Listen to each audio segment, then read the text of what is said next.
Hello and welcome to the channel. In this video, I'll be bringing you my very first team time trial, TTT. I was asked to do this by one of the riders that I've done lots of battle with, lots of sprint battles with. And in this arena, his name is the OG, Oliver, or Ollie for short. He asked me to join this TTT for them. They were going to do an 8-man rotation, and he thought I would do well in participating in this with them. So I agreed to do it. It's on a Thursday. I actually had a tempo ride planned for Thursday.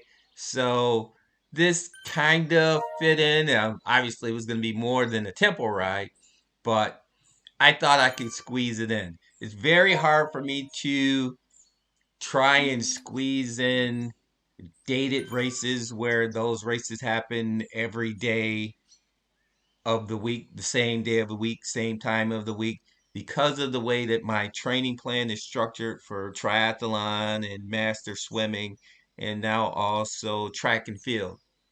So I wasn't actually going to be able to join their team to be able to do this race on Thursday nights, but I really wanted to give it a try. I've always wanted to do a time trial or a team time trial since way back when I first started doing Zwift, well, roughly 3 years ago.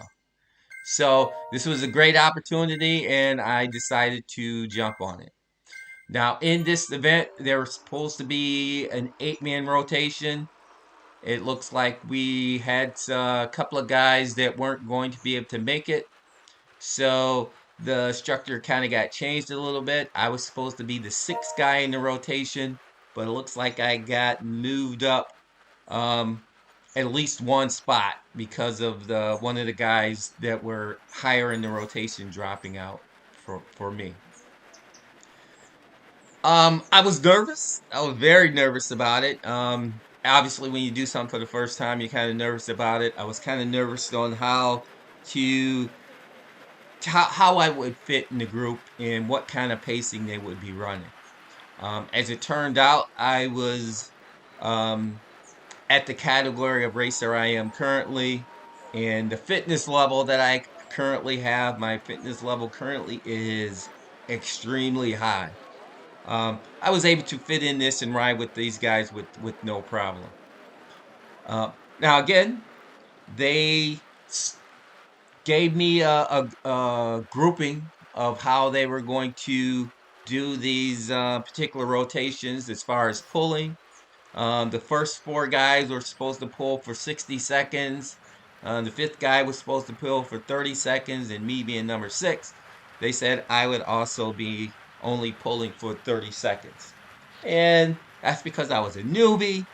They weren't sure how much I could handle. And actually, when he said 30 seconds, your pull would be 30 seconds, I was like, that's it? And they kind of laughed about that. I kind of laughed about it, but that's all they wanted me to do. So I was like, okay, I'm fine with that. I'm a newbie. I'll see how it goes. And as we went along, as we started, I noticed that there were only six of us. So instead of an 8-man rotation, that rotation had now dropped down to 6-man. But hey, I was going to do my part. I knew I was supposed to be slotted behind the number 5 guy, and I didn't notice it at the time, but when you look at the board on the right, they actually put their numbers next to their name as to where they fall in the rotation. I was trying to follow that as we went along, just trying to make sure that I stayed behind the guy that was had a number 5 next to his name, and that way I would know when I needed to go. Now, what I wished I had done, I wished I had recorded the Discord chatter on this. We were all on Discord, so they were calling out who was in the position, who was next to pull, and those kind of things. And I was like, okay, this gonna work for me. So I was like, I'm just gonna let them lead me. When they tell me to pull, then that's when I would pull up front and I would pull. Um, this was the Knickerbocker reverse course. And as anybody on Zwift knows, this course is not flat at all. It's just constant rolling hills, and there's a KLM in it that we're going to have to pull. But the rolling hills kind of made it difficult to judge where I needed to do and to be in line, because when I would slow down, I wasn't paying no attention on whether or not I was on on an ascent or not. And if I was on ascent and I would slow down, I would fall back faster and then have to put in a dig to try and get back in line or get back on the wheel. And when I put in a dig, it usually has a lot of power behind it and it would throw me up front. So that was the difficult part about this particular course and doing it for the first time. And here at 4 minutes, you can see where I went to the front. That's when they called out for me to do my first pull. It was only supposed to be 30 seconds. So you'll see me go from 4 minutes to 4:30 and then fall back to allow the next person to do their pull. And at this point, I'm like, okay, this isn't too bad. This isn't too bad. I can hold that kind of power for 30 seconds. I can actually hold more power than that for 30 seconds, but it wasn't bad at all. I mean, my heart rate was up at around about 170, which is still on the relatively low plane for me. Um, I'm not going to say low, but it's more of a tempo heart rate for me. Actually, it's a little higher than tempo, but it was what it was. And then I dropped back. But what happened? I was on an ascent, and because I was on the ascent and I dropped back a little further than I wanted to drop back. So to get back on the wheels, I had to put in a dig to get back up to the other riders. But wasn't too bad. I was able to handle it. I didn't use I used cadence to get myself back up there. That's what I normally do when I'm pulling on hills and want to move up but not move up too fast. I will use cadence. Sometimes I will shift that gear. If I shift that gear down and put more power into it, it's going to roll me. But as you can see, I'm kind of yo-yoing a bit, and I'm still trying to figure things out, still trying to make sure I was in line. What I wished I had noticed that during the race, and I wouldn't have had to look at the board so much, was that these guys, for the most part, are wearing different color socks. They did mention that I didn't have socks on. I said, yeah, yeah, yeah. I'm a triathlete. Triathletes don't wear socks. Well, some triathletes do, but for the most part, when you see a rider on Zwift with no socks on, more than likely he's probably a triathlete. I wished I had noticed that the guy that was the fifth place guy had red socks on. He was red socks on a blue bike. Had I really noticed that, I could have played off of that and been able to judge where he was in the pack better, rather than having to look over at the board and see where they were. But it is what it is. You figure those things out after the fact. And that's why for the most part, always record my videos or my races on Zwift so that I can analyze them after the fact. So at this point, my rotation was at 4 to 4:30. My next rotation, because a guy dropped out ahead of me, making me the actual fifth place guy in the rotation, my next pull should come at 8 minutes. And again, I didn't really put that in my head when I first was doing this, to use the times that they said when we were doing pulls to judge when my pull was coming. I was pretty much just listening to the DS. The DS was telling us what we needed to do. So I would wait for him to tell me when I needed to do my pull. So at 8 coming up, or 8 minutes into the race, my next pull will be coming up, and again, it's going to be a 30-second pull. But I what I didn't notice at the time was that one of the guys had dropped. I didn't know, I didn't realize that the number 5 guy had dropped. Didn't realize that. I was like, well, where's number 5? Because I was looking at the board. So I didn't really know my pull was coming up until they were saying, you know, okay, next guy up, next guy up. And then I was like, who? Is that me? And then you're like, yes, yes, Dale, it's your pull. So then I kind of like jumped on the gas and I was pulling too hard and they had to tell me to back off a little bit because I was like, okay, it's my pull. Let me get up there. So I did back off a little bit, and then that kind of made the group kind of yo-yo a little bit, but I still managed to do my 30-second pull. It was at that point when they realized that another guy had dropped that they were like, okay, Dale, could we get you to pull for 60 seconds? I was like, sure, no problem. So my next pull was going to happen at the 12-minute mark, and I was going to pull for 1 minute. Now I wouldn't have had any problem pulling for 1 minute even at the start, but it was probably good that they only let me do 30 seconds so that I could just kind of get into the swing of things. I was slowly starting to get into the swing of things, but I was still kind of yo-yoing a little bit, just trying to find who I was supposed to be behind, trying to maintain a line, and that was the difficult part, especially being on this rolling course that was constantly changing, and it just made it hard to stay in a line that I wasn't used to doing. Now, I've done a lot of Zwift racing and I've done a lot of wheel riding where I was just sit on somebody's wheel just to see how they go. But this was a little bit of a different animal because you're actually trying to bring forward the person that's going to pull while everybody else stays in line and stays in contact. And it made it a little challenging, but I felt I was ready for it. I mean, you can look at my graph. You can see there's a lot of orange in my graph, and that's just me trying to. It should be the orange or the dark orange for my pulls, but a lot of the orange was in there just for me trying to recover and to get back on wheels. And I would say a lot of that was due again to this rolling New York Knickerbocker course.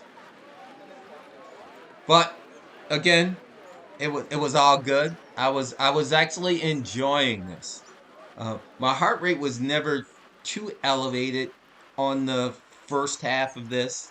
Um, that's because I normally if I'm pulling or if I'm racing, there are ebbs and flow in those races where it's not like it's only 60 seconds or 30 seconds. Those ebbs and flows can be, you know, 2, 3 minutes where somebody's pulling hard or somebody's making a break, and then you have to jump on the gas to stay attached. But again, my next pull is coming up, 12 at the 12-minute mark, and you'll see me get on this pull for a full 1 minute. This is my first 1 minute pull.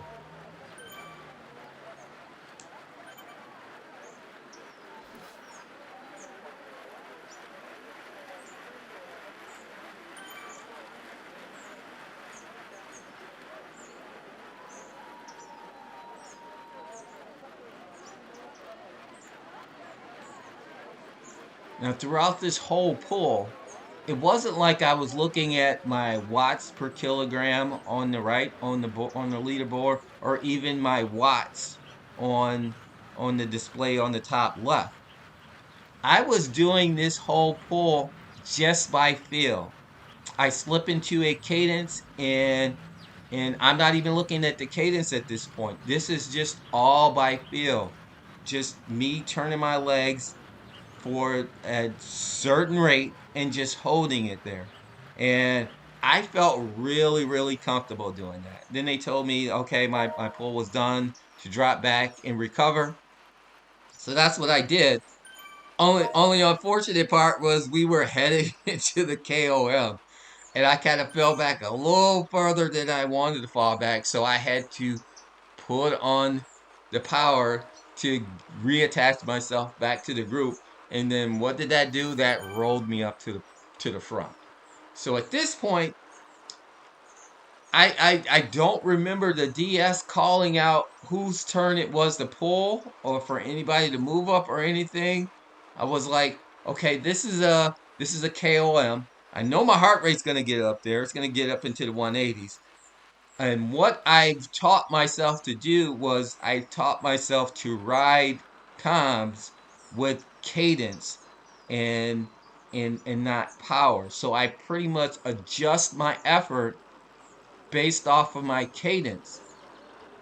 And it's something that has become so natural in thought to me and rhythm with me is that I slip into a rhythm and then I try and hold that rhythm. And once we got to this calm, because I had done this calm probably two or three times in the last month or so on this course because of other races and things.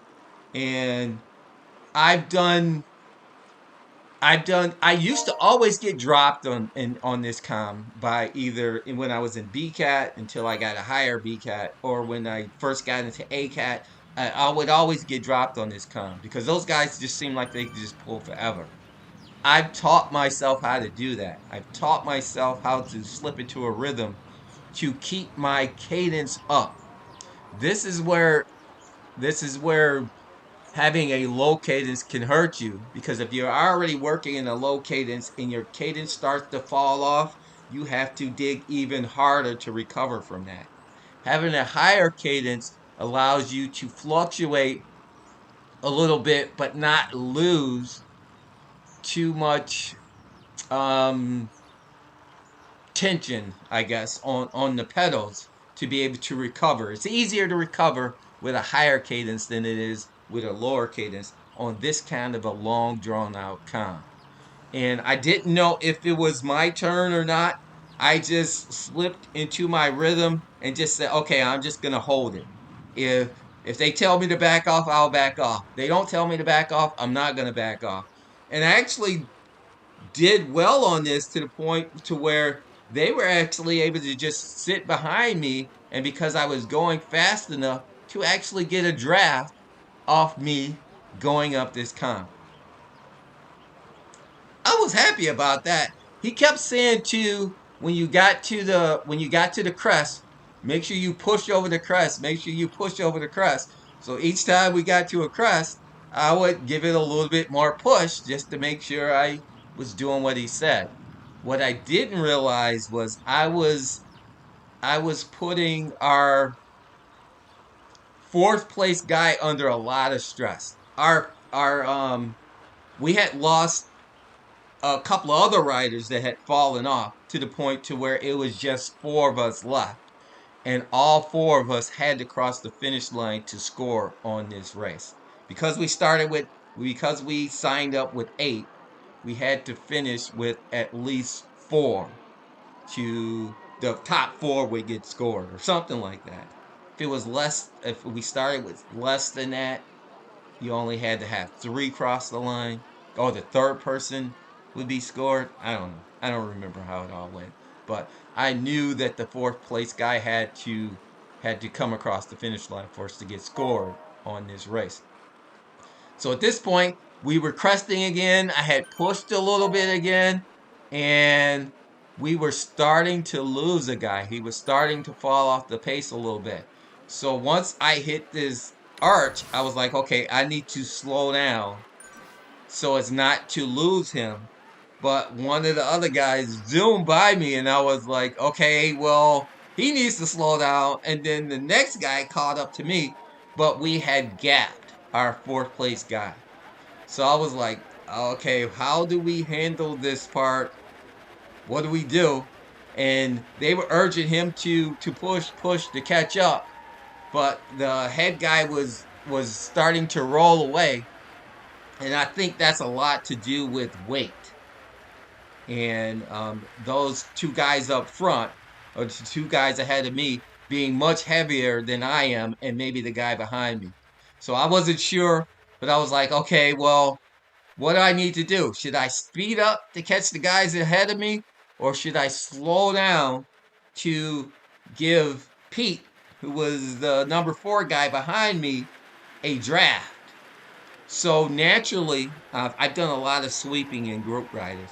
Naturally, I was like, okay, I'm just going to back off the pace. I'm going to try and slow it down. I'm going to try and reduce that gap between him and I so that he can at least pick up my draft.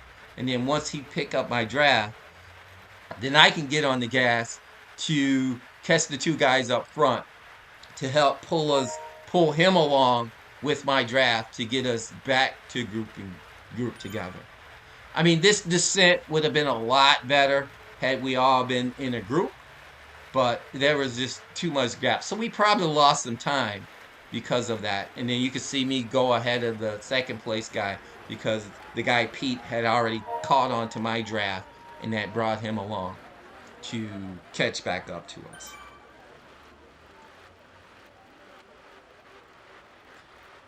So at this point, I knew that they were saying who the next place person to do the poll was, and I knew that at this point in time I got to sit off the back a little bit and recover. But again, we hit another one of these little ascents, and then I have to put on a little bit of power to make sure I don't fall off. And then because I put on that power, it fires me up to the front of the group.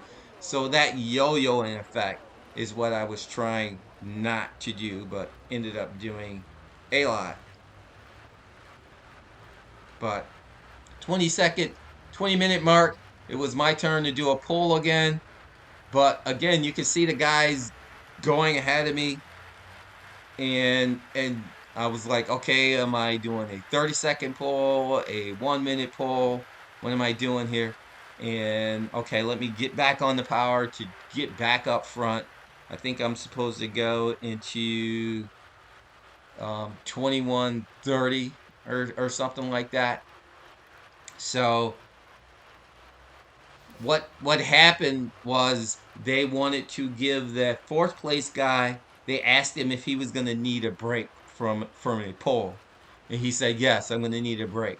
So I at this point it was just going to be a 3-man rotation for this next round, just to give him a bit of time to recover, to get back to the swing of things. So that's why at 20:30, I did the pull up to 21:30 would be my 1-minute pull before the next person would go forward. And after that, I can drop back and would not have to pull again until like the 24-minute mark or 24:30. Because by that time, they would Pete would have had enough time to recover to then be able to take his next rotation.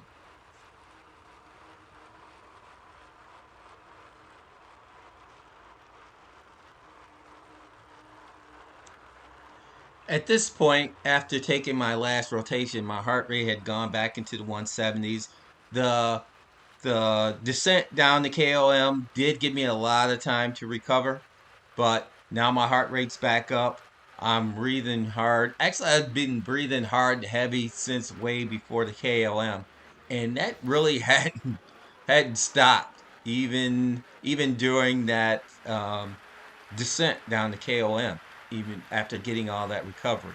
So for the most part, my breathing is still elevated. I'm drinking a lot of water, just trying to keep the throat dry. One of the things that I do to help keep my throat lubricated, so to speak, without having to always have to drink water is at the start of a race or during a race, I will take a couple of fruit chews and stick them into my mouth and let them just sit on the sides of my tongues, which, believe it or not, forces your tongue to salivate, to release saliva. It's constantly going because of, I think it's because of the sugar on the side of the tongue and just those chews slowly melting away from being in your mouth. That seems to work great for me. I don't know if it would work for everybody, but that's my little tip. If you ever feel like you're always reaching for water or that your throat's always dry from you breathing a lot, just take a couple of fruit chews and toss them in your mouth and just let them sit there and melt. Don't chew them up. Just let them sit and melt. And it seems to help me a lot when I'm racing and tend to be breathing a lot. But my next poll is going to come up here at 24:30, and I'm kind of getting ready for that. I'm getting more and more into the swing of the pacing of this and judging how much effort I need to put in. But again, with this rolling course, it's you reduce your pressure a little bit on those ascents and you fall back more than you had planned on falling back. But I'm getting better at judging the effort that I need to put in to get through this thing. And also putting myself in the right gear and using cadence instead of switching gears to move myself up. So you can see I put in my dig to go up front because it's my turn to pull. And at this point I'm doing okay. I'm breathing hard. I'm tired.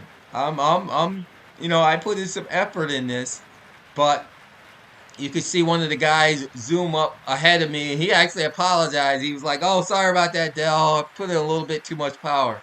And they zoomed me. I was like, "No problem, no problem." I really wished I had recorded the DS or at least the Discord traffic that was on this event. But here again, I hit 25, 30, and then my pull is over, and I'm like, okay, based on the distance and in the time, I probably only have one more pull that I'm gonna have to do for this. So I'm heart rate's getting into the 180s. I'm hurting a little bit. I could feel the tension in the back of my hamstrings. Um, I've had a little. This was actually one of my longest training week, time wise.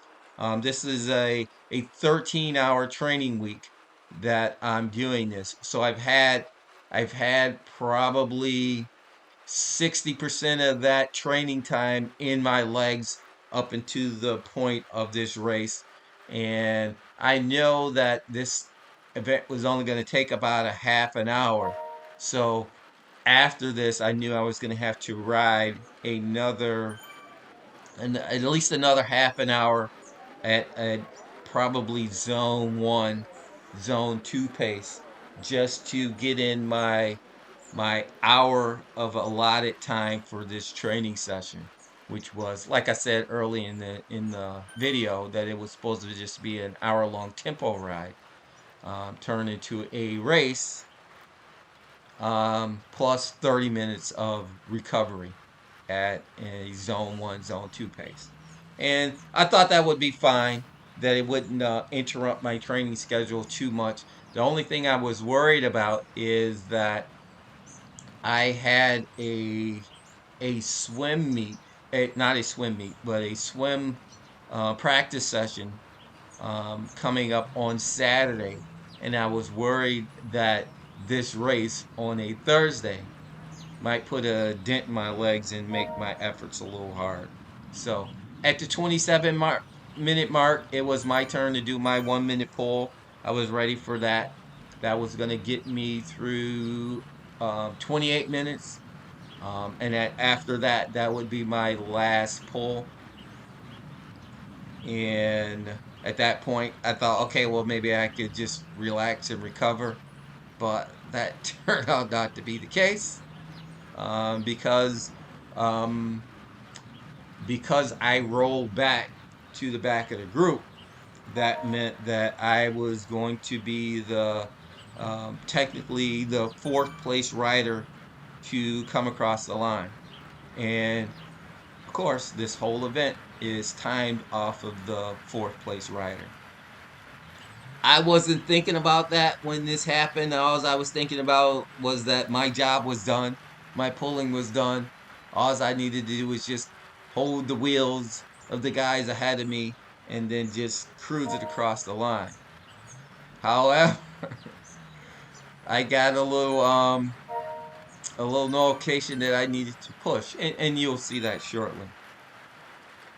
I'm not sure why I rolled up front here. I wasn't supposed to be on the front. I was supposed to still be in the back recovering. But again, just trying to judge that effort and not fall off too far back, because of ascents and descents and rolling hills and times and all that stuff. And it was here they told me, "Oh, Dale, push, push, push. You're the fourth place guy." And I pushed a little too hard and zoomed ahead of everybody. But hey, it is what it is. We came in at 20, 29, 27. Obviously, we were going to be in first place for this group of riders, as I wasn't really paying attention at the time, but we were getting further and further ahead of the rest of the group that was behind us. And that was it. That was my very first TTT. Yeah, I actually really enjoyed that. I know there's a lot of things that I would probably do different. I would probably not have to wait for them to tell me when it was my turn to pull. I would judge based off of what position I was in and what amount of time that everybody was going to do pulls, to say, okay, let me write down what times I'm scheduled to pull, and then as we go along, if people fall out, then it just adjusts from there, so that I would know without have to be told where when it was my time to pull. But I enjoyed it. There was some Discord chatter after the race, and they were saying how really impressed they were with me and really wanted me to join the team. Um, I told them I didn't know if I could join the team because of my training schedule and all the things that I have to do. I couldn't really commit to anything, so they're just going to um, keep me in mind if they really need somebody to join in and help them out in the races. And I told them I would think about whether or not I'd be able to join them or not. Um, After the fact, I went and looked at my training schedule for the next 3 months, and just saw that, it would be really hard for me to commit to a team and to make myself available for them on a strict timeline every Thursday at 7:30 time frame, and to always be there and not have it really affect my training. Um, at the time, I didn't know it, but normally, what happens for me when I give this kind of effort, I really don't feel it too much afterwards, or the day afterwards. It's normally that second day afterward that I really feel the tension and the tightness in my legs, or whatever part of my body that I've used in a very intense fashion. And that Saturday during swim practice, I'd say that first half an hour was underwhelming for me because of how tight my hamstring was and trying to work through that before I can actually get up to pace and get into the swing of things through swim practice. And normally my swimming events, my master swimming events happen on Saturdays. So yeah, it would be really difficult for me to try and commit to doing Thursday night time trials. So at this point, I was just cooling down and I really would have loved to have been able to commit to it, to doing it all the time, but at this point, I couldn't. So at this point, I just wanted to thank Ali and the Alpha crew for inviting me to join them in their TTT. We'll pop over here and take a look at my stats a little bit, and we'll move over to the distance of the race, and you can see I averaged 326 watts. That's about 3.5, not 3.5, but 5.5 watts per kilogram. You see I put in a lot of effort in this graph. There's a lot of dark orange in there, and I was happy with my efforts. So at this point, again, thank you for watching the video, and I will see you in the next one. Peace!